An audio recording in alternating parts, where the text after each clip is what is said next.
Alors, bonsoir à tous, heureux de vous retrouver, chers amis, sur YouTube en ce lundi 24 février 2025. 22h06 heure du Québec. Merci à ceux qui sont abonnés. Ceux qui ne sont pas, faites-le maintenant. Merci à ceux qui vont m'envoyer des liens, des messages, toujours pertinents, intelligents et très appréciés. Merci à ceux qui vont commenter la vidéo. Dites-moi de vous regarder, écraser le petit pouce en l'air et partager la vidéo. Chers amis, on va tout laisser de côté pour se concentrer sur la programmation qu'on appelle prédictive. La programmation prédictive du complexe télévisuel et médiatique et cinématographique.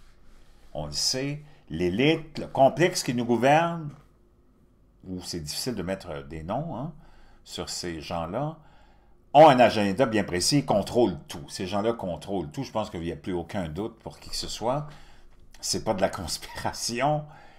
Il y a un culte qui nous gouverne. Ce culte-là a infiltré toutes les sphères du pouvoir en Occident, mais probablement dans les autres pays aussi.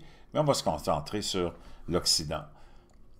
Peu importe qui t'aura au gouvernement comme politicien élu, l'agenda du culte va toujours avancer parce que ils ont infiltré toutes les sphères de pouvoir, que ce soit toutes les agences gouvernementales, tous les ministères, avec des hauts fonctionnaires qui ne sont pas élus, nommés, placés et, pour la plupart d'entre eux, à vie. Et c'est eux qui ont le vrai pouvoir, c'est eux qui font fonctionner l'appareil gouvernemental, c'est eux qui sont composés d'avocats, de notaires, d'experts et qui écrivent les lois. Tes politiciens, c'est tellement des imbéciles, des bons à rien, comme disent les jeunes, des nuls à chier, qui sont au courant de rien. Eux autres sont là pour te divertir, ils sont là pour s'assurer que toi, tu vas être contrôlé, que tu vas continuer à payer tes impôts, que tu vas continuer à te faire voler et que tu vas continuer à penser que tu es dans une démocratie. Mais les politiciens sont au courant de rien. Ils ne sont pas capables de mettre un pied devant l'autre. Comment veux-tu qu'ils soient capables de savoir ce qui se passe dans l'appareil gouvernemental, le fonctionnement de l'appareil gouvernemental, toute la plomberie de l'appareil gouvernemental, les lois, les règlements, l'application, tout ça, l'application du programme du complexe mondial qui nous gouverne via les obligations, les projets à long terme qui partent de l'ONU, qui s'en vont s'infiltrer dans nos gouvernements, qui sont tous adoptés, tous signés. C'est tellement gros, tu ne peux même pas imaginer ce qui se passe. Tes politiciens, c'est vraiment des bons à rien. J'espère que tu le savais. Tout ce que tu as dans la vie, tout ce qui t'entoure, tout ce que tu vois comme technologie, tout ce que tu vois comme peu importe, de matériel et d'immatériel, ça a tout été conçu, inventé, conçu, fabriqué, distribué, vendu par le complexe industriel. Tes politiciens n'ont jamais rien inventé, n'ont jamais rien fait de bon. C'est important de le savoir, mais il y a encore du monde qui pense que les politiciens sont bons à quelque chose. Les politiciens sont des ratés, des fainéants, des bons à rien, des sangsues, des crevettes, appelez comme tu voudras. Maintenant, dans ces derniers mois, depuis à peu près, disons le début de l'année, on a vu une multitude d'accidents d'avion. Là, on essaie de dire qu'il n'y en a pas eu tant que ça, que c'est normal, puis... Mais dans la réalité, c'est que c'est pas normal. Mais ça fait partie de leur plan. Ça fait partie de leur plan et ça a été peut-être, qu'on le veuille ou non, présenté au public dans des séries télévisées, dans des films, comme plein d'autres événements. Et c'est ça qu'on appelle la programmation prédictive. Leave the World Behind. Le film qui avait été coécrit avec Barack Obama, que j'appelle affectueusement Tabarnak Obama, et naturellement produit par Netflix et par Tabarnak Obama lui-même. Tout le monde a vu ce film-là en 2023, où il était question justement de beaucoup d'accidents d'avion, d'un chaos, d'une panne majeure de services, d'Internet, d'électricité, des problèmes majeurs avec les Tesla. Et on en a eu plein de problèmes avec les Tesla récemment, dans les derniers 2 ans. Des bateaux bizarres qui s'en venaient vers la plage. On a vu le bateau rentrer littéralement dans un pont l'an dernier, tout le monde s'en rappelle. Des accidents d'avion, et j'en passe et j'en passe. D'abord, on va aller au dernier accident d'avion aujourd'hui.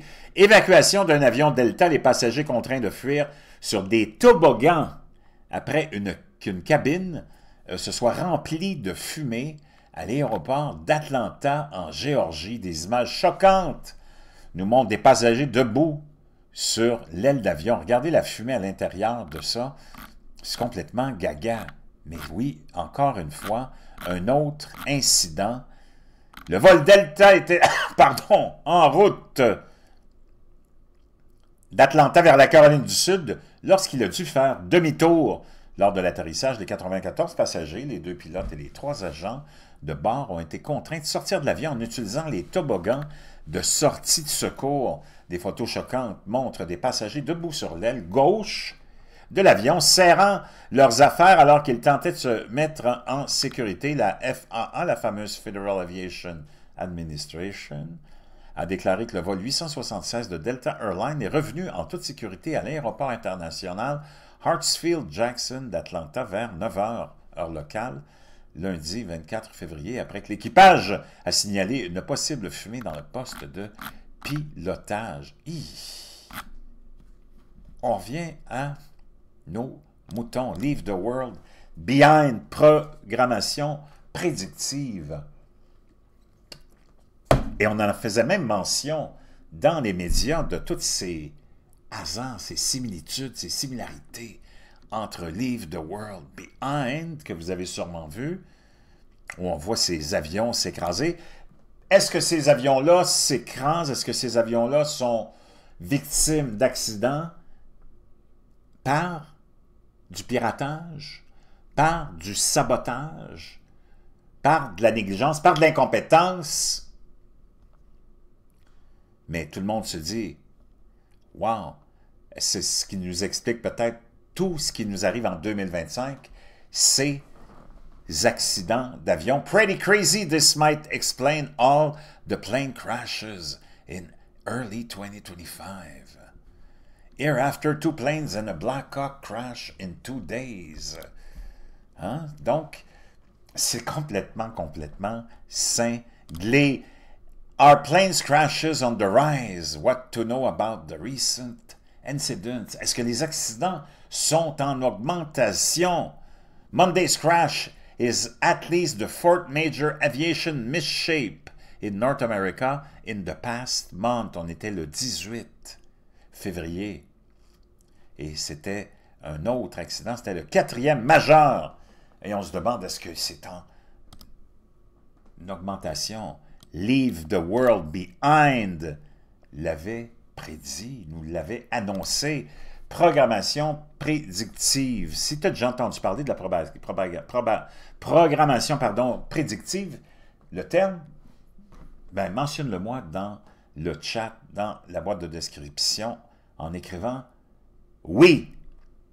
Et si tu n'avais jamais entendu parler de ça, parce que moi, ça fait pas longtemps que j'ai compris le concept de la programmation prédictive dans le cinéma, dans les téléséries. Tu as juste à dire non, tu ne le savais pas, il n'y a pas de gêne à ça. Baltimore ship crash, drawn comparison to Obama-produced film Leave the World Behind. Tout le monde se rappelle de l'image dans le fameux film Leave the World Behind, où tu as un gros paquebot qui s'en vient vers la plage, et tout le monde se rappelle de ce fameux paquebot, gros bateau qui s'était écrasé dans le pont de Baltimore. Et on a pensé probablement que c'était, et on a probablement, je pense, conclu que c'était du piratage, comme dans le film Leave the World Behind. Donc, on a affaire ici à quelque chose de très étrange, programmation prédictive. Tout le monde sait que d'ici 2030 ou à peu près, on veut arriver avec la fameuse date de 2030, elle est partout, hein? Je ne sais pas si tu as remarqué, je pense que oui.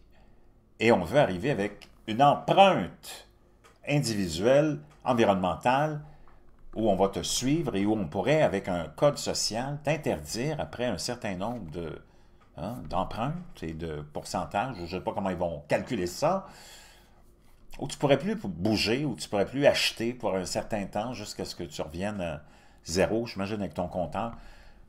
I'll leave the world behind, started, Internet reacts by comparing CrowdStrike global outrage to plot of recently released film. Tout le monde se rappelle de la fameuse panne qu'il y a eu il n'y a pas si longtemps, il y a peut-être 3, 4, 5 mois peut-être, qui était imputée à CrowdStrike où tout a crashé. Tout le monde se rappelle, même ici, ça avait crashé. Les aéroports avaient été obligés de tout arrêter. CrowdStrike avait dit que c'était, parce que c'est une firme qui fait dans la sécurité hein, de l'Internet, et qui avait eu un petit problème dans ses mises à jour. Tout le monde se rappelle de ça. Ça avait été aussi dans le film annoncé et prédit « Leave the world behind », où tout était piraté, même les voitures Tesla. Donc, on le sait, dans ce film, il y a une ouverture, il y a une scène où tu vois un tableau dans la chambre avec tous ces espèces d'emblèmes et de signes de groupes secrets hein, que tu connais très, très bien. Encore là, ça s'adresse, tous ces gens-là savent exactement ce qui s'en vient parce que c'est eux autres qui te le prédit. C'est le culte qui contrôle tout ça, qui t'envoie des messages que tu peux comprendre ou pas, peut-être. Ou peut-être pas, je ne sais pas. Mais une chose est certaine, on a affaire à beaucoup, beaucoup de hasard. Mais le hasard n'existe pas. Tu as une autre série maintenant de Netflix qui s'appelle Zero Day avec Robert De Niro, Jesse Plemons, Lizzie Kaplan, et qui est un peu dans le même modèle où tu as des pannes de courant, des pannes d'Internet, du piratage, des avions qui s'écrasent, des milliers de personnes qui crèvent, et on te dit, ça va arriver encore et encore. Et tu as un ancien président qui veut révéler la vérité. Ça nous rappelle quelque chose, non? Mais c'est plus un ancien président, c'est un nouveau président qui est en train de tout, ou en tout cas à peu près tout, déclassifier. C'est la série numéro 2 à la télévision et c'est de Netflix, Zero Day. Des milliers de morts, des avions qui s'écrasent, sans compter les trains aussi. Hein? Il y a eu tellement d'accidents de train, tout ça avait été inclus dans la prédiction, dans la programmation prédictive. Zero Day, numéro 2, avec Robert De Niro, où on est encore là dans les écrasements d'avions, dans les pannes de toutes sortes. Il y a des milliers de morts et le message, cela se produira encore. Il va y avoir un chaos national ou mondial. Can a former president uncover the truth? Est-ce qu'un président, un ancien président, peut révéler la vérité? Chers amis, tout ça est fascinant. On se retrouve dans un moment unique où il y a tellement, tellement, tellement de hasard que ce n'est plus du hasard et que toutes les théories de conspiration semblent s'avérer pour le moment pas mal vrai. Je ne sais pas ce que tu en penses, je veux le savoir. Je veux exactement savoir ce que tu en penses. Est-ce qu'on vit de la programmation prédictive avec tous ces événements, ces émissions de télé?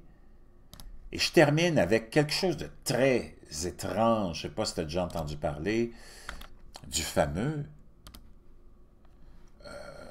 je vais te le montrer ici. La fameuse statue qu'on appelle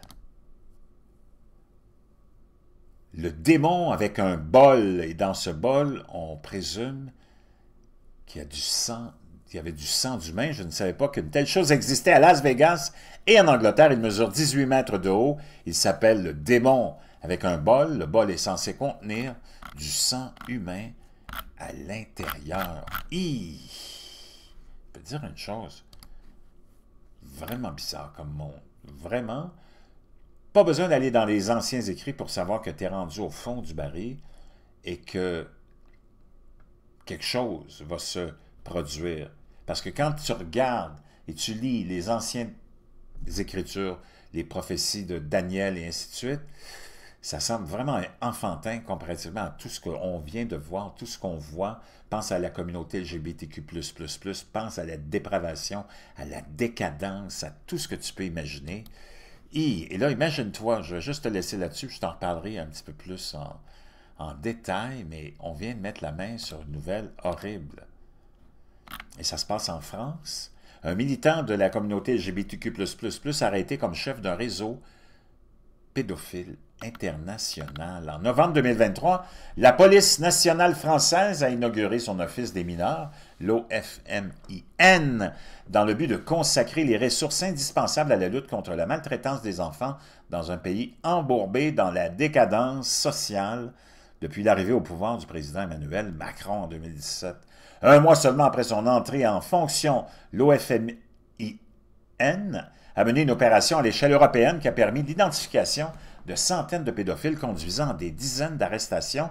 La police a poursuivi sa mission avec l'arrestation de plusieurs membres d'un réseau de trafic d'êtres humains pédophiles basé en France. Le syndicat criminel opérait entre la Loire-Atlantique, province du nord de la France, et la frontière avec la Belgique. Ces crimes horribles rappellent l'affaire Dutroux, l'un des épisodes d'abus sexuels sur mineurs les plus tristement célèbres, jamais révélés dans l'histoire européenne moderne. Alors, l'éminent militant LGBTQ, que les autorités accusent d'être le chef du réseau pédophile découvert par l'OFMIN, est sur le point de surplanter Dutroux comme visage de ces crimes odieux. On peut le voir ici, tenant la main d'un enfant. Pierre-Alain Cotineau tient la main d'un enfant lors d'une marche LGBT. D'abord, tu devrais déjà te poser des questions quand quelqu'un amène des enfants aux parades puis aux marches de la fierté gay et LGBTQ++. Ces gens-là devraient être mentalement analysés. Honnêtement, là, puis la garde de ces enfants-là devrait leur être enlevée. Tes enfants, tu dois les amener à la parade du Père Noël, pas à la parade de la fierté gay LGBTQ++.